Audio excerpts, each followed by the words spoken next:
speaker, Dr. Poorva Tambe ma'am.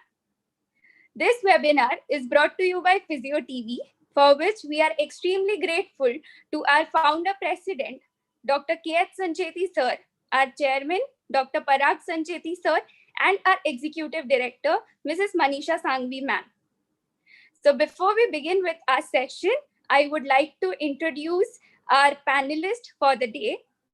Our first honorable panelist is Dr. Poonam Gandhi ma'am. She's founder of Precision Physiotherapy Clinic. Ma'am has done her bachelor's in physiotherapy from Sancheti College of Physiotherapy. She has pursued her master's in adult neurosciences from School of Allied Health Sciences, Manipal. She has been working all kinds of neurological cases with special interest in stroke and vestibular rehabilitation. Ma'am has been focusing on ensuring to take latest research and techniques to the needy patients. We are pleased to have you here, ma'am. Our second honorable panelist is Dr. Manish Rai. Sir is currently assistant professor in neurophysiotherapy at Sancheti College of Physiotherapy. He has done his undergraduation from Chaitanya Medical Foundation's College of Physiotherapy, Chinchwad, and post-graduation in neurophysiotherapy from Sancheti College of Physiotherapy, Pune.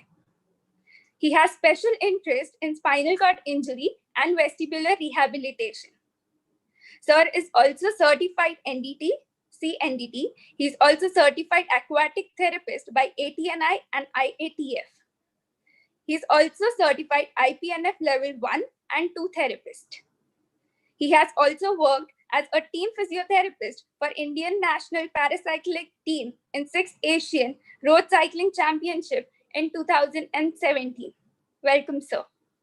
I would like to request all the viewers, in cases of queries, you can put down in the comment section and it will be surely addressed at the end of our session.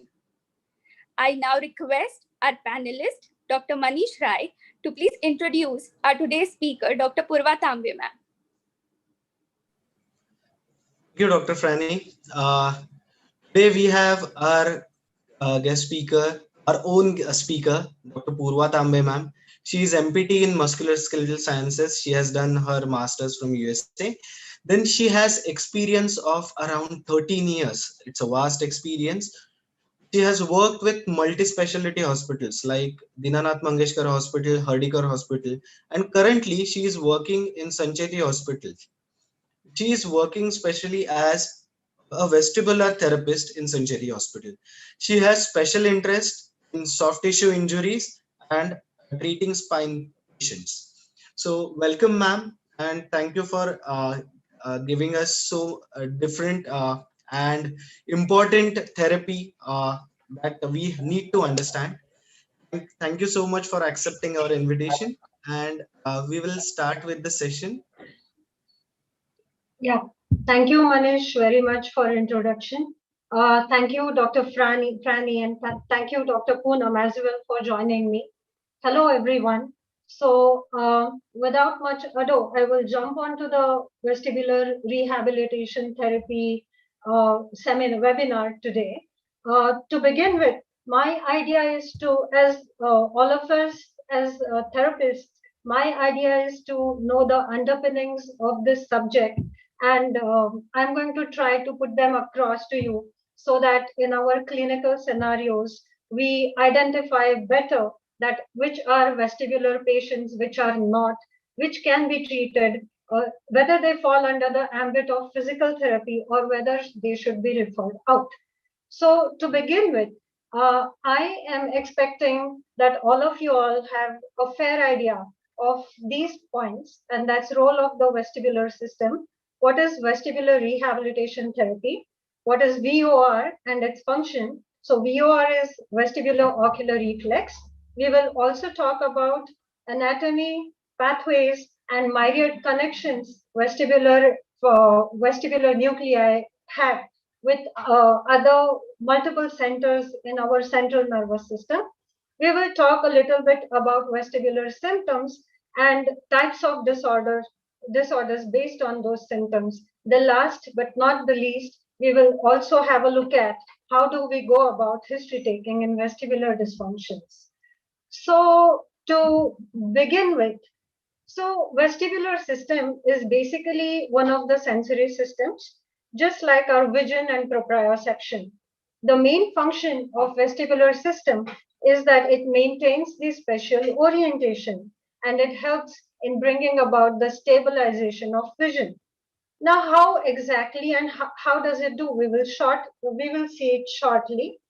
So now I'm going to talk about VOR, that is vestibular ocular reflex, which is the fundamental concept to understand the vestibular dysfunction, or to know that how should we progress about the treatment of vestibular dysfunctions. So imagine I have purposely kept this picture here.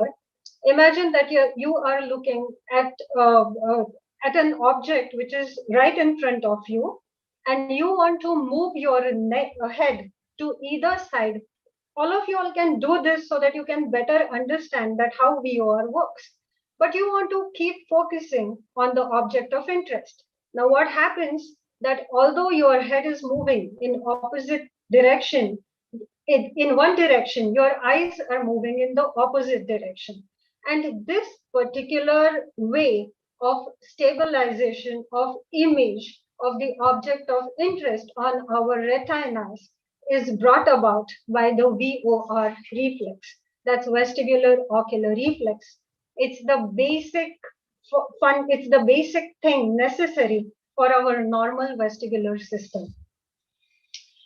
Now, let's see what is vestibular. So let's see a little bit about vestibular anatomy. As you all can see here, we can see the external ear, the middle ear, and the internal ear. We all can see there is a snail-like thing. I'm using a common man's language here, but I want you all to see the structure, which is amplified just next to the bigger picture here. And that is particularly a vestibular organ. Now, this vestibular organ is of immense importance. As you all can see that there are semicircular canals.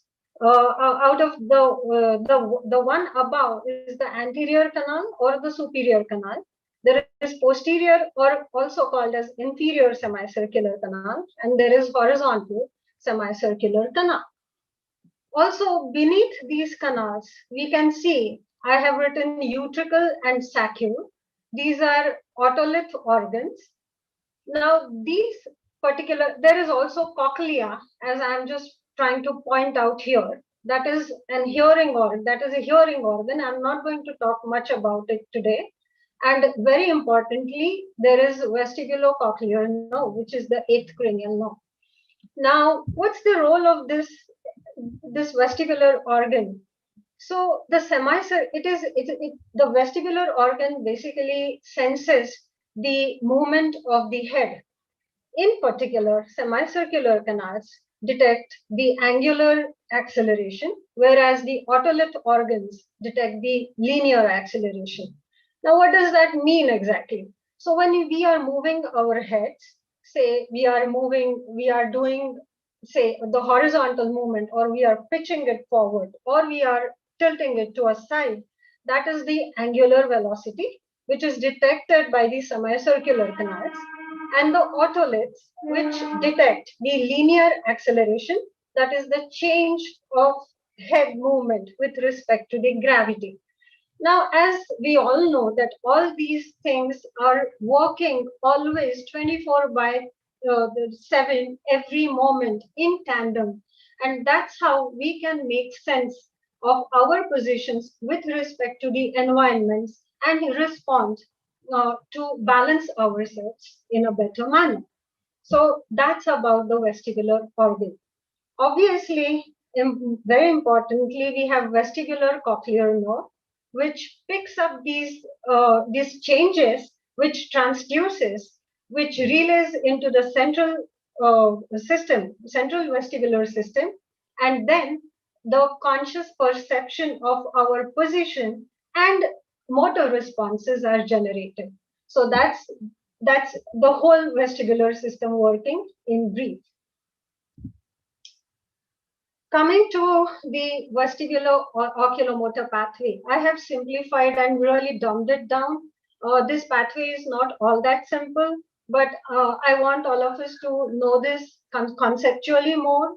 So as we all can see that it's a three neuronal reflex arc.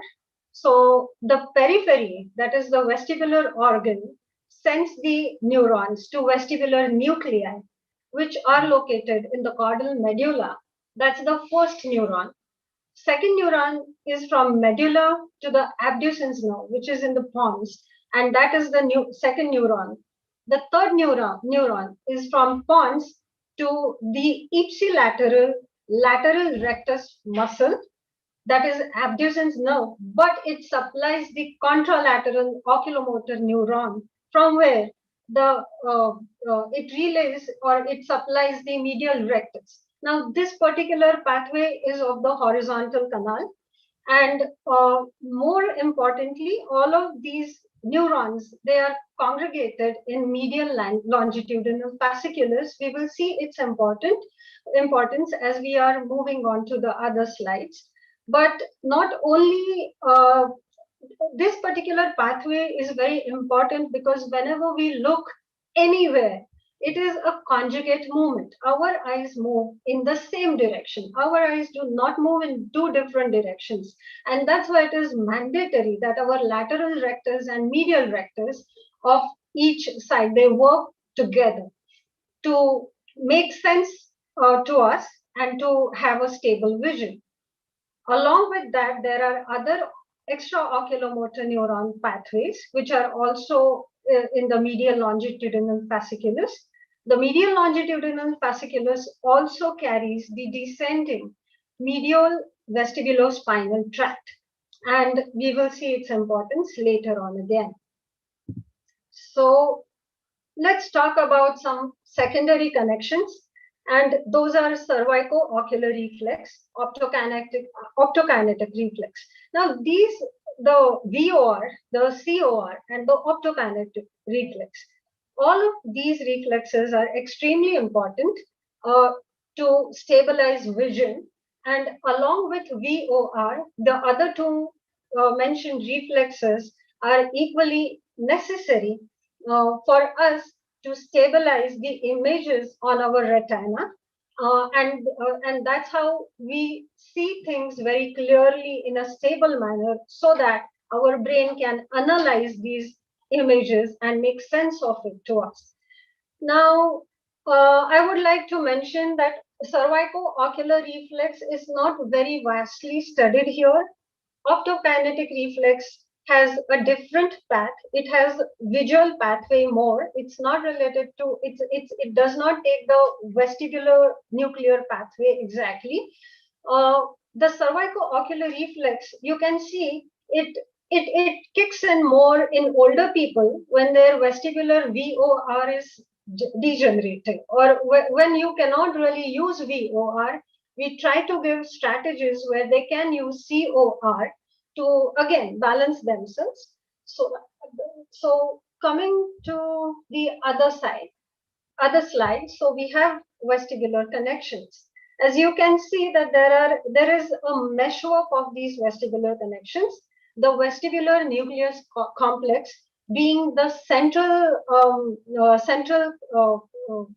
substrate here, that relays neurons to cerebellum, to hippocampus and amygdala, to cortex.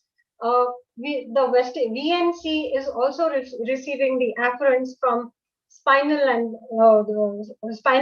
spines, and we have it relays onto the oculomotor neurons as well.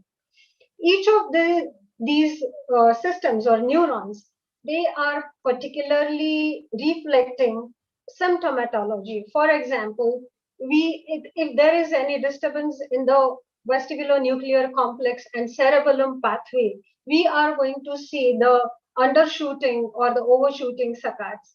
With amygdala hippocampus, that is memory and learning, patients show a lot of emotional issues.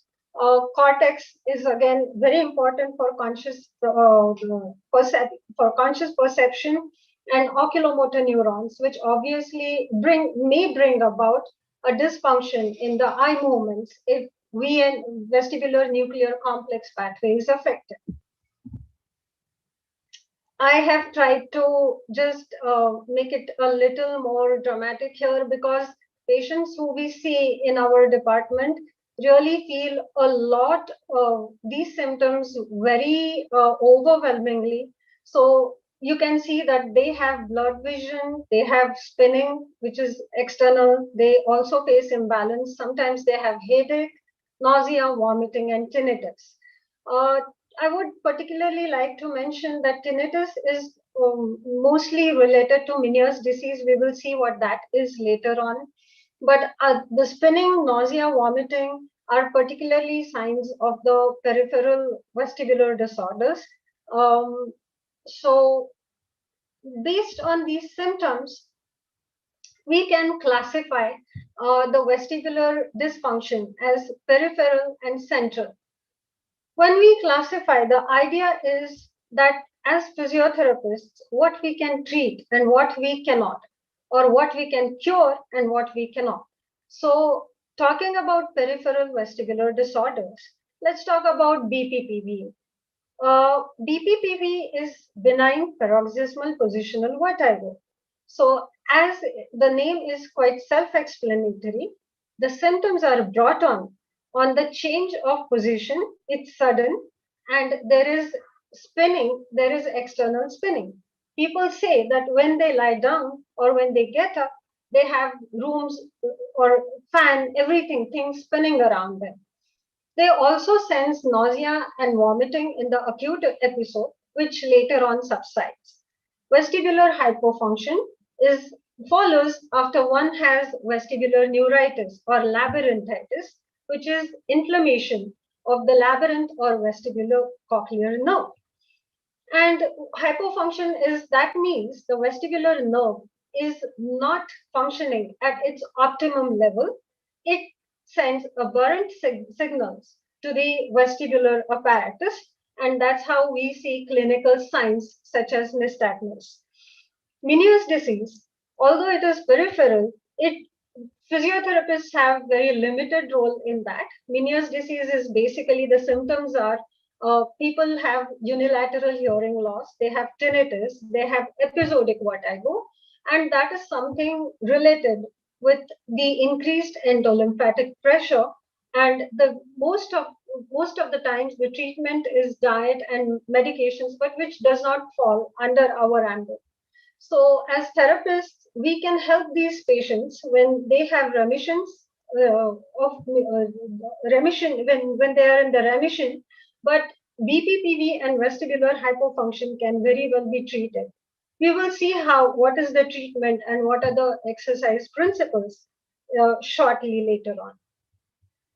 Talking about central vestibular dysfunctions, we have internuclear ophthalmoplegia. I would like to go to the previous slide here, wherein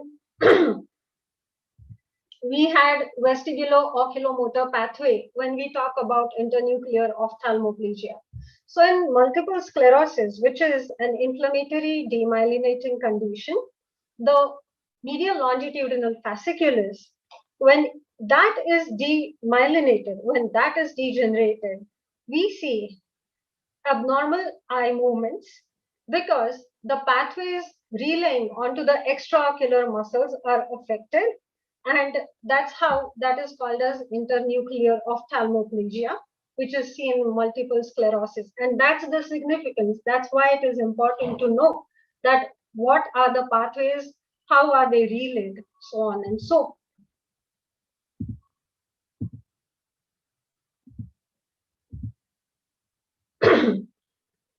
The central dysfunction is also seen, or it also reflects as cerebellar disorders or vestibular migraine.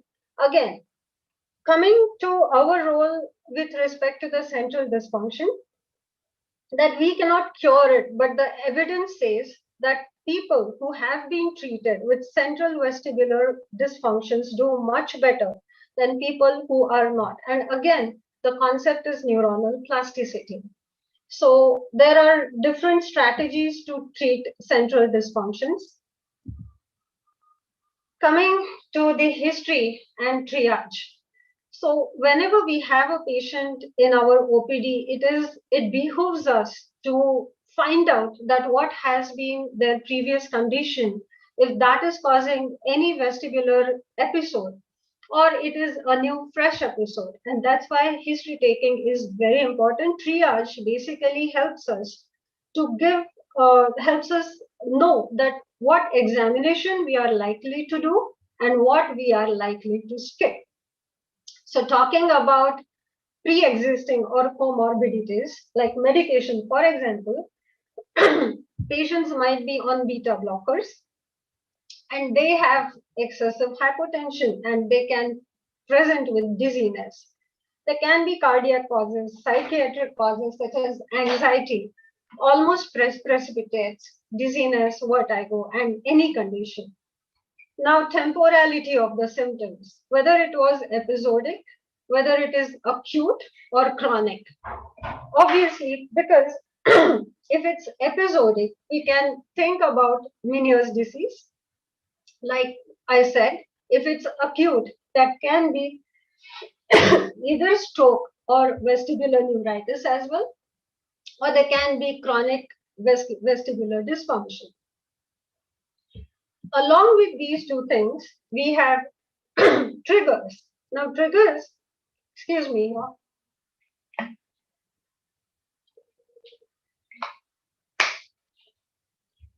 in triggers, we have positional, so that indicates benign paroxysmal positional vertigo, head motion, visual, sound, Valsalva, and orthostatic.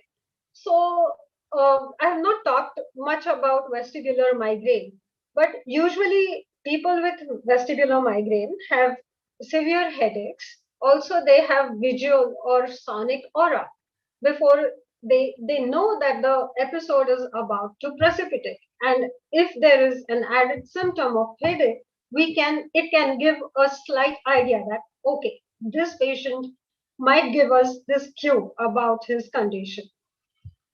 Orthostatic hypotension or Valsalva, where any pressure changes can compromise major arteries and lead to dizziness or vertigo. Now, so triage is very important before going on to clinical examination. Now let's talk a little bit about VRT, that's vestibular rehabilitation therapy. It is aimed at improving gaze stability, at improving postural stability. If it is possible, we abolish vertiginous symptoms. If wherever possible, we try to mitigate them. Or the most importantly, after treating them as per their symptoms, it is very important for us to make sure that they live their normal life and we try to get them back on the track. So there are certain principles on which vestibular rehabilitation therapy is based. The principles are adaptation, habituation, substitution, and of course, balance training. Adaptation exercises are given when we want to re-establish the VOR. For example, in vestibular hypofunction, if it is a unilateral vestibular hypofunction, one side is not functioning well, the other vestibular nerve acts is the signal is taken as normal and there is certain change, there is certain abnormality in the VOR. So we give exercises to re-establish this VOR and which is quite possible because there is no central damage in this condition. Habituation is, let's say people have motion sensitivity, so and we want people to get habituated to particular motions or swift movements or fast movements, and we give them graded exercises with graded stimulus and exposure So that is habituation. You habituate them to certain symptoms. Substitution exercises are given where we have no scope to improve or re-establish the VOR or in severe vestibular hypofunctions, particularly bilateral hypofunctions or any central vestibular disorders where we cannot re-establish VOR and we have to use substitution strategies such as cervico-ocular reflex or proprioception, or they rely more on vision, again, to maintain the balance. And obviously, balance training. Let's talk about BPPV because that has been the major chunk of this vestibular dysfunction seen in the OPDs. So BPPV is a mechanical condition. The calcium carbonate crystals, which are usually located in the otoliths, the calcium carbonate crystals, also called as otogonia, come undone and they start flowing into the semicircular canals where they influence the drag of the endolymphatic fluid. And that's how, whenever patient lies down or they get up, this drag abnormally stimulates the vestibular system and patients experience the symptoms of vertigo, external spinning, dizziness, etc. Now, what is so? There are tests which are like Dix Hallpike. Most of you all have heard about it. There are different tests to test different canals. Like Dix Hallpike is for the posterior canal. The supine roll is for the horizontal canal, and the neck extension is for the anterior canal. So these tests confirm the presence of nystagmus. Many of the times, rather most of the times, patients who experience nystagmus actually experience spinning, which is due to this nystagmus, and these tests we call as positive. What we do is we do the repositioning maneuvers by which we take chances at putting these calcium crystals back into the otoliths, and the vertigo, the spinning, stops all at once. Now, let's talk a little bit about cervicogenic dizziness. Cervicogenic dizziness is a vague feeling of balance alteration and spatial orientation that is produced on by abnormal activity of the cervical afferents. I would like to mention that cervicogenic dizziness has to be taken with a pinch of salt. Many of the times, if we are not able to label or we are not able to diagnose, it is absolutely wrong to think them as cervicogenic dizziness and carry on with the treatment, because there are vestibular dysfunctions, especially like BPPV, which can be hidden. And if we give cervical exercises, that's just going to trigger these symptoms and bring on the severe episodes of vestibular dysfunction. So in general, dizziness is more common in cervicogenic dizziness than spinning. As I said, it's a controversial entity. There are no specific tests with good sensitivity or specificity, and there is no clear pathological support. So that still remains a diagnosis of exclusion. I'm not trying to underplay the cervicogenic dizziness entity here, but I'm just wanting to say that it has to be weighed correctly when we see an individual patient, and the treatment can be progressed. Talking about cervicogenic dizziness, we can clearly see it in injuries post whiplash, which is a hyperextension flexion injury, or other cervical injuries, or even say one has any neck issues, any cervical issues, postural problems, definitely that's going to alter the spatial orientation, because we see that with rounded posture, one tends to poke their chin out, and the orientation and the proprioception automatically changes. as we know that the deep cervical flexors are extremely important. They're loaded with muscle spindles, and that becomes the basis of cervicogenic dizziness to treat.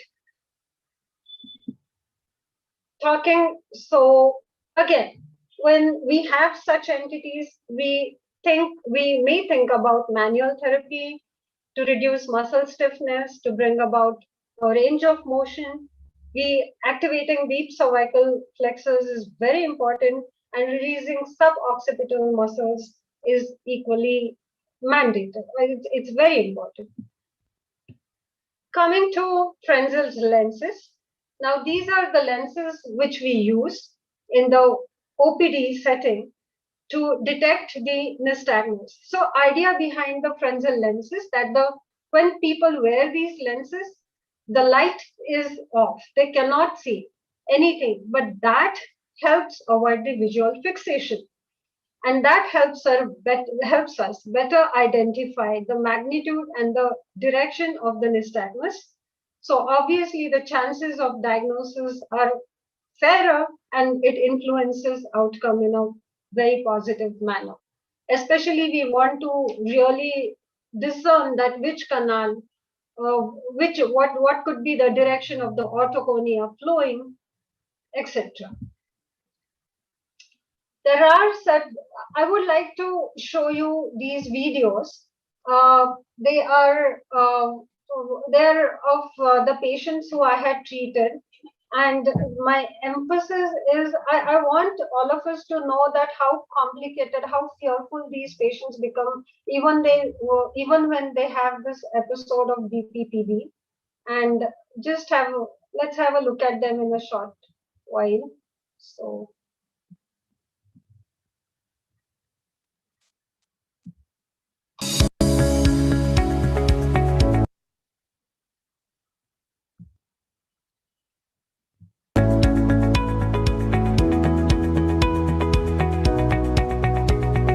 Hello, मी Smita Desai. May 2019ला मला वर्टिगोचा major attack आला. म्हणजे मी सकाळी झोपेतनं उठायला गेले तर मला काही उठता येईना आणि मला पूर्णपणे बॅलन्स गेलेला होता. मी एका कुशीवरनं दुसऱ्या कुशीवरनं पण होऊन उठायचा प्रयत्न केला, पण मला काही जमेना. आणि मला असं वाटलं की आता मला काहीतरी मेजर झालेलं आहे म्हणून, आणि मी काय परत उठणार नाही आणि माझं आता लाईफ हे असंच असणार वाटतं. आणि मी खूप घाबरून गेले. मग मी डॉक्टर चेतन प्रधानां थ्रू डॉक्टर पूर्वा तांबे यांच्याकडे गेले. तर तेव्हा मी खूपच घाबरलेले होते. माझा कॉन्फिडन्स पूर्णपणे लूज झाला होता. मला वाटत नव्हतं की मी परत एकटी बाहेर जाऊ शकेन, येईन, गाड्या चालवेन, हे करेन. मला अगदी वाटलं होतं की आता संपलं सगळं माझं म्हणून. मग त्यांनी मला व्यवस्थित समजावून सांगितलं की मला काय झालंय, तुझा क्रिस्टल बाउन्स झालेला आहे, तुझा बॅलन्स त्यामुळे तुझा बॅलन्स होत नाही, बॉडी इम्बॅलन्स होतीये. मग त्याच्यासाठी आपल्याला एक ट्रीटमेंट करायला लागेल. मग त्यांनी ती मनोहर नावाची ट्रीटमेंट जी आहे त्यांनी ती माझ्यावर केली. एक 8-10 मिनिटाची, 7-8 मिनिटाची ती ट्रीटमेंट होती. आणि ती झाल्यानंतर मला खूप फ्रेश फील व्हायला लागलं आणि मी एकदम फ्रेश झाले, छान मस्त घरी आले. मी माझी सर्व कामं पूर्ववत करायला लागले. अगदी मला काही म्हणजे मला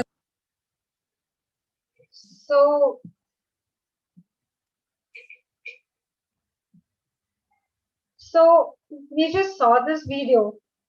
My point was, the point I want to drag here, that whenever these people have vestibular symptoms, they really get scared. They don't know what's happening with them.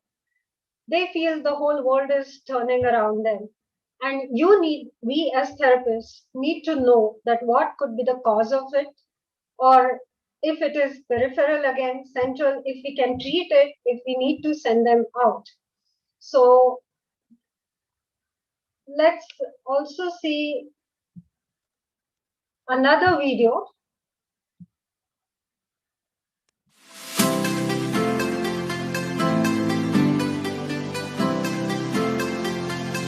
मी 2006 पासून मला व्हर्टिगोचा त्रास सुरू झाला. व्हर्टिगोचा त्रास सुरू झाला की मला छातीत धडधडायचं, नंतर हळूहळू मला अँझायटी आली. मला छोट्या छोट्या गोष्टींनी हॉस्पिटलमध्ये जायचं किंवा कुठे गावाला जायचं तरी मला किंवा घरात कोणी आजारी पडलं तरी सुद्धा मला त्याची भीती वाटायची किंवा टेन्शन यायचं. कुठे वेळ पाळायची म्हटलं तरी मला टेन्शन यायचं. मग मला डोक्यात चक्कर करायला लागायची, छाती धडधडायला लागायचं. इथे डॉक्टर पूर्वा मॅडमने मला संपूर्णपणे ट्रीटमेंट दिली. त्यांनी सुरुवातीला माझ्या त्या म्हणाल्या की प्रॉब्लेम असेल तर तो आपल्या टेस्टमध्ये दिसेल. व्यायाम केले आणि मला 15 दिवसात जवळजवळ 40% फरक पडला. नंतर मी परत एकदा त्यांच्याकडे 15 दिवसांनी आले. त्यांनी मला त्या व्यायामामध्ये काही मॉडिफिकेशन्स दिली, अजून काही दिले. त्यावेळी मला जवळजवळ 50 ते 60% आणि आज तर मी जेव्हा आले तेव्हा मला 90 ते 95% बरं वाटलं. त्यामुळे आपोआपच छाती धडधडणं माझं कमी झालंय, माझी अँझायटी कमी झालेली आहे, माझा थकवा कमी झालेला आहे. आणि काय मला पूर्वी व्हर्टिगोचा त्रास झाला की मला थकायला खूप व्हायचं. माझा आता थकवा कमी झालेला आहे आणि त्यामुळे मी माझं नॉर्मल जीवन अतिशय आनंदाने आता जगू शकते.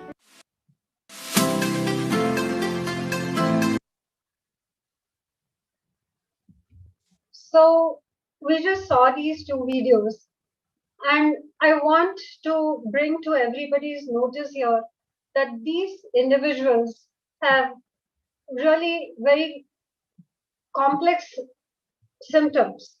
So it's only the symptom which is not, which should not be just taken care of.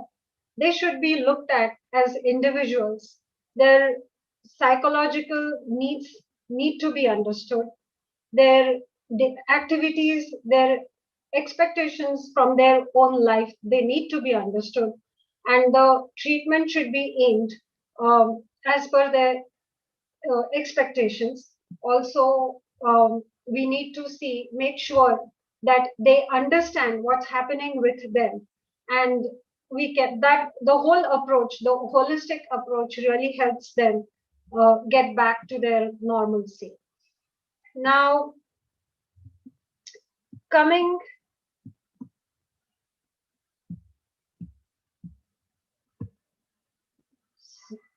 so these people have many coexisting symptoms.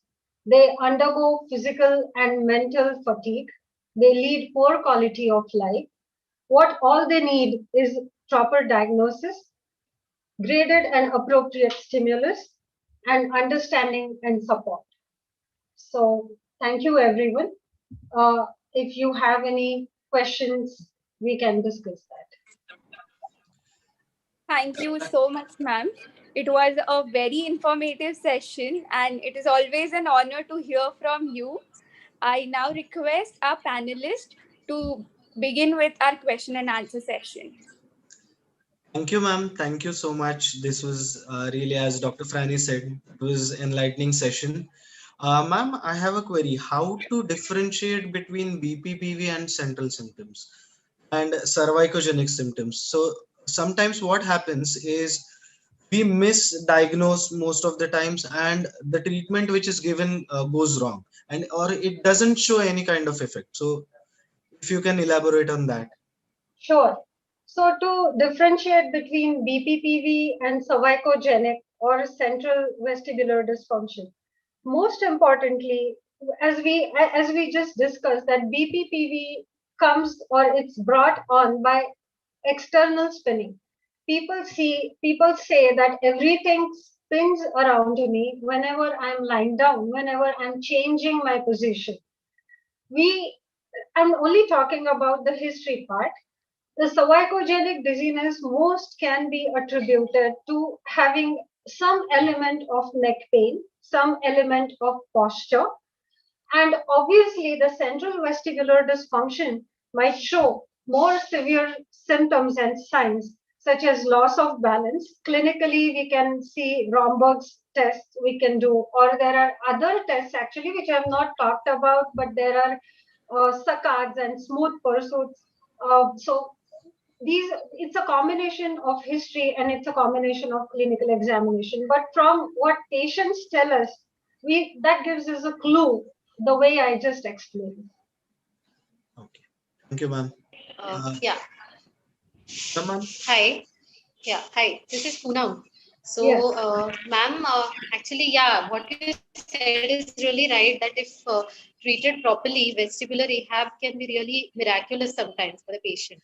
And it is one of like the most rewarding things for a physiotherapist to actually have symptom relief or rehabilitation, which happens very faster compared to the other rehabilitation. If we talk about neuro rehab per se in general. So I have this question regarding how there is this new entity. I won't say new, but it is like, nowadays a lot of patients come up with this problem of triple PD.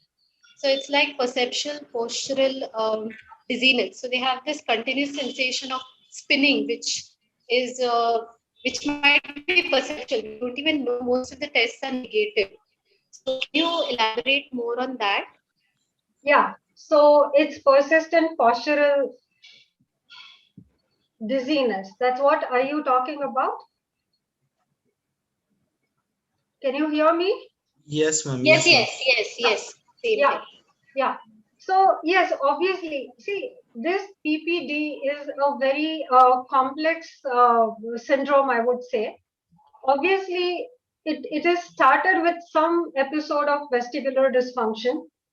As we saw that there are various connections, the patients combine their previous knowledge and the present episode, and they try to restore the balance, but the motor movements or the strategies they use are kind of, they are wrong. These wrong strategies lead to wrong postures and wrong balance strategies, which induces more fear, and that forms a loop. Now, to break this loop, we need to first know whether there was any vestibular dysfunction.